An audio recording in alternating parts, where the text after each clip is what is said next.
So today I'm going to show you some of my favorite healthy eating hacks. Simple, healthy, and delicious meals that are easy to prepare, and all of them can be packed up to take on the go. So as a health coach, a mom, and a flight attendant, life gets pretty busy.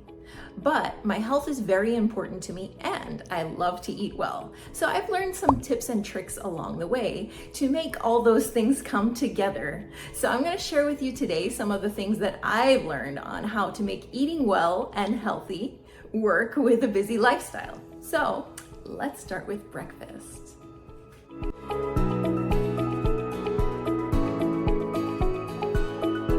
So something that I love to make pretty much every week is pumpkin bread. So this is a gluten-free and vegan recipe for pumpkin bread. A nice thing about it is you get to sneak the vegetables in there with real pumpkin puree, and it's delicious. You can even give this to your kids. They will love it. It's an awesome recipe. This recipe is actually not mine. It's from a creator called Detoxinista. I will put a link to her website with the full recipe on there, but it's very easy to make, and honestly, this is one of the very few recipes that I make exactly as written because it is so good. I like to line my baking dish with a bit of oil and some parchment paper. This makes for super easy cleanup later. So start out by measuring 1.5 cups of oat flour and then adding it to a medium-sized bowl. So one of the beautiful things about this recipe is you only need one bowl to make it. So cleanup is super easy. Next, we'll add in all the rest of our dry ingredients. 2 teaspoons of baking powder and 4 teaspoons of pumpkin pie spice. Yes, 4, trust me. So pumpkin pie spice is sold as a ready-to-go mixture in most grocery stores. However, if you don't have any on hand, you could use your own mixture of cinnamon, nutmeg, and cloves. From here, we'll add 1/2 teaspoon of fine sea salt, and then we'll open up a can of pumpkin puree and add 3/4 cup to the dry ingredients. And we'll add 3 large eggs. If you're vegan, you're going to use 3 flax eggs here.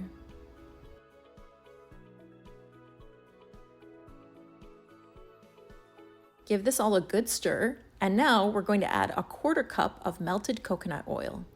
And then we're going to add 1 cup of pure maple syrup. Yes, I know that sounds like a lot, but trust me on this. Then give it another good stir and pop it into the oven for 50 minutes at 350 degrees.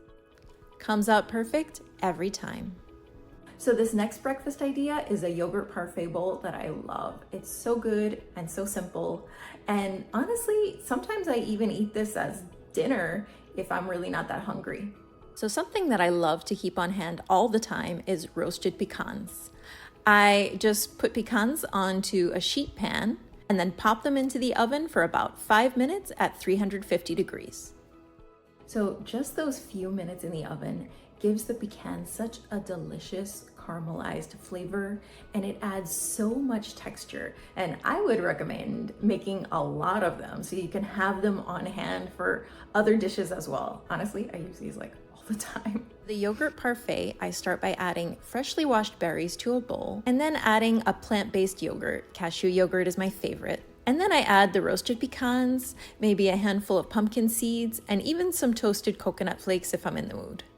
The result is a nutrient-dense, easy and delicious light breakfast that you can either enjoy at home or take with you on the go. So before we move on to lunch, I want to show you one of my favorite healthy snacks.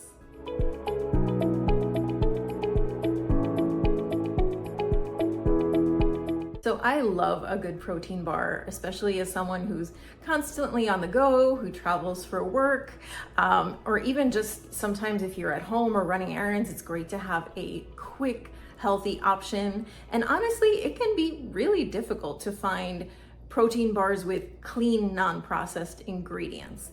And my favorite paleo protein bar, it's great, but now it's $3 a bar. Hello, inflation. So I have learned how to make my own protein bars using collagen protein, and it's super, super easy. It's just a couple of ingredients and you throw it in the fridge and you're done. So if you are a vegan, Collagen can be a little bit tricky. For pescatarians, there is a marine collagen option, but I am going to put a link in the comments to a vegan protein bar option. But for today, we're going to be making the collagen option.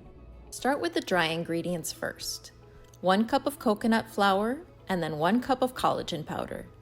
Then add 1/2 cup of coconut milk, 1/2 cup of cashew butter, and 1/3 cup of maple syrup. If you don't have cashew butter on hand, you can try another type of nut butter, but honestly, I prefer the flavor of cashew. Then we're going to mix it all together. It will be a bit sticky and dense, that's okay. Then, optional but highly recommended, add some dark chocolate chips to the batter. Then scoop the whole mixture into a dish lined with parchment paper. From here, you can press it in with your hands or use a spoon. I think doing it with your hands is much easier. Then you put the dish into the fridge for a minimum of 20 minutes. When you take it out, slice it into bar-sized pieces and wrap each one individually with parchment paper so you have it ready to go. These collagen bars are so good. I just love to keep them on hand. Honestly, I end up even eating them at home because they're so delicious. So depending on your preferences and cultural background, lunch can either be the big meal of the day, or it can just be a quick, simple meal that you grab on the go. So typically at our home, lunch is the big meal of the day, especially on weekends. And honestly, also for me, since I do intermittent fasting during the weekdays, often I do want a larger, more filling lunch. However, since I'm usually pretty busy working on things during the week, I do want a lunch that's easy to put together and that's healthy and delicious, but I can just grab it together quickly. So let's talk about some lunch ideas.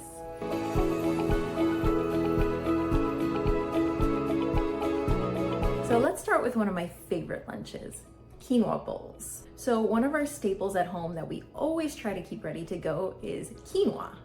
And it's amazing because it's a healthy protein. It keeps for several days, even keeps up to a week. And I made a whole other video about my favorite way of making quinoa. I will put a link to that video in the description if you'd like to check it out later. So we try to always have some quinoa ready, and sometimes we'll mix it with rice as well, as you see here. Next, I'll make a simple dressing to add a punch of flavor. My go-to easy dressing is a spoon of Dijon mustard, add some olive oil and a splash of apple cider vinegar, and then whisk it together. Once this is emulsified, I add my secret weapon, fig balsamic vinegar. It's so delicious. And then I add just a touch of pure maple syrup to add a hint of sweetness, and you have a simple and delicious dressing to top your quinoa, your salads, or just about anything else you can think of. You can top quinoa bowls with pretty much anything your heart desires.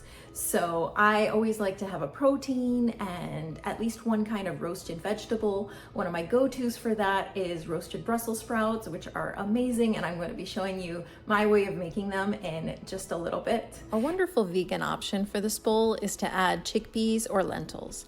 I have an awesome creamy coconut lentil recipe that you can find in my free downloadable guide, and you can find a link to that in the description.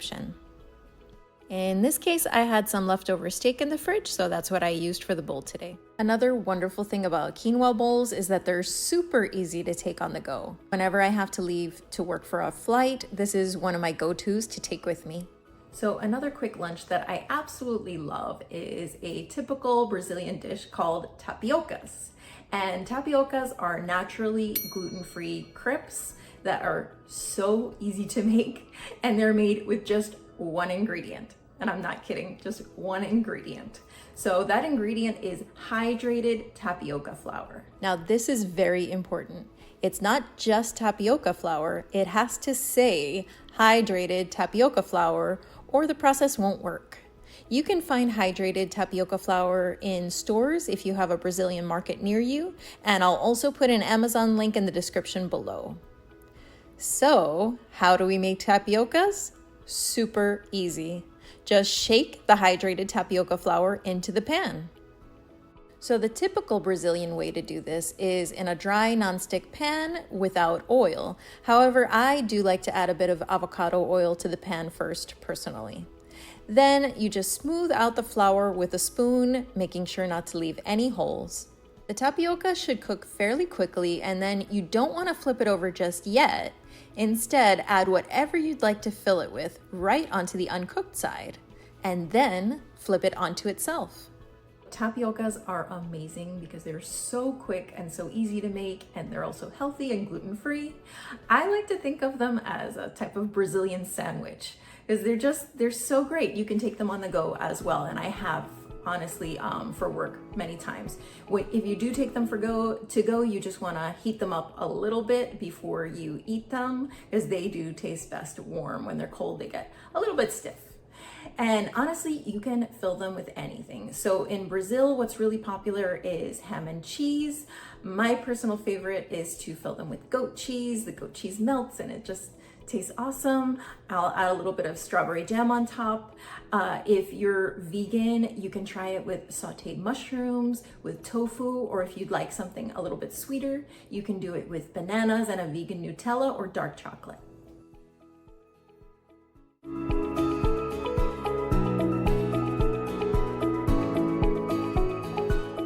So there's certain dishes that I like to make for the week just because they're easy, they're delicious, they're healthy, and they're great to have on hand. So one of these items is Brussels sprouts. Those are a favorite in my house, and if you have a bad memory of Brussels sprouts as a kid, seems that some people had some bad Brussels sprouts, I promise you, you are going to love these. These are really, really delicious. I roast them with garlic and balsamic vinegar and a couple other things, as I'm going to show you. And what I do is I make them in bulk. So my husband Carlos, he preps them in advance. He chops them up for me. As you'll see, there's a huge bowl of Brussels sprouts. So I make a lot at once. I just find it so much easier that way. And they keep beautifully, they heat up beautifully. So then you just have an easy, healthy, delicious vegetable dish on hand for the whole week. And my 6-year-old daughter loves these. So that should tell you something. They are that good. I always start out by lining some baking sheets with parchment paper. It just makes cleanup so much easier later on. Then I start by chopping up a bunch of garlic. And how much you chop really depends on your taste, but I like to add quite a bit. We like a lot of garlic in our house. So now we're going to make a super easy dressing that we're going to pour over the Brussels sprouts before roasting them.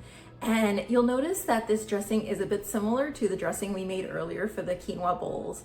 And this is amazing because it really brings out the flavor of the Brussels sprouts, and just to help them caramelize in the oven. You'll see, it's awesome.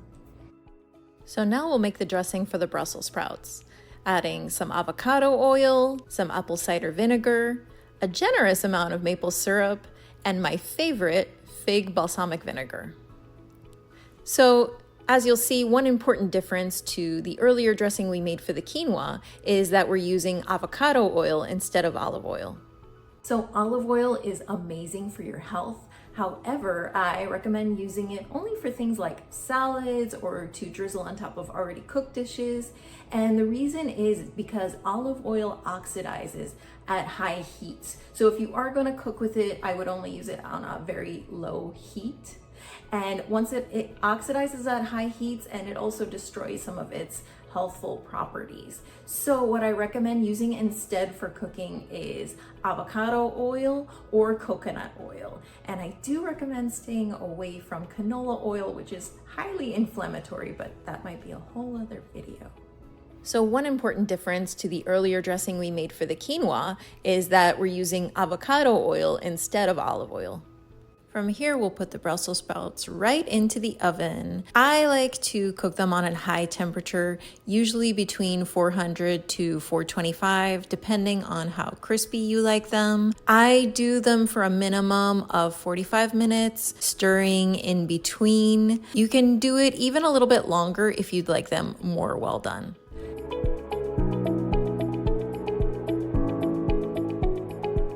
So I'm going to do today a maple mustard glazed salmon. I'm using salmon today because Costco had a special on wild salmon, so awesome.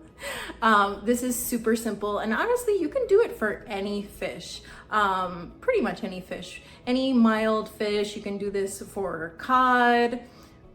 Experiment. But today we're going to be doing it with salmon. This recipe is super simple. It can be done in like 20 minutes or less if you're faster than me.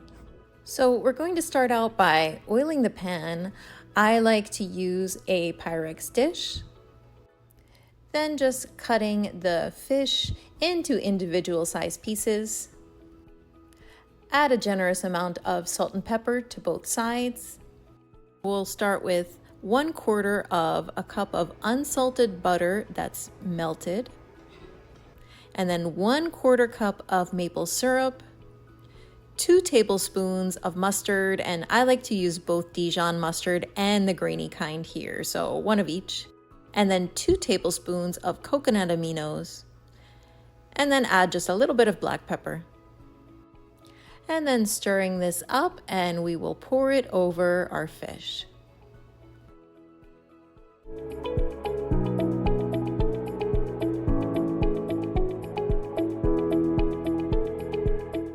And you can serve this fish over quinoa or rice to soak up that amazing sauce that's created when it cooks together. And just a nice simple salad. You can use the dressing we prepared earlier. Comes out perfect every time. Thank you so much for joining me today. I hope this gives you a bit of inspiration on just how easy and delicious healthy eating can be, even with a busy lifestyle. And for even more healthy eating hacks, simple recipes, ideas, supplement recommendations, mindfulness techniques, you can head over to my free downloadable ebook. I'll put the link in the description. And thank you so much for joining me today. I'll see you again in the next video.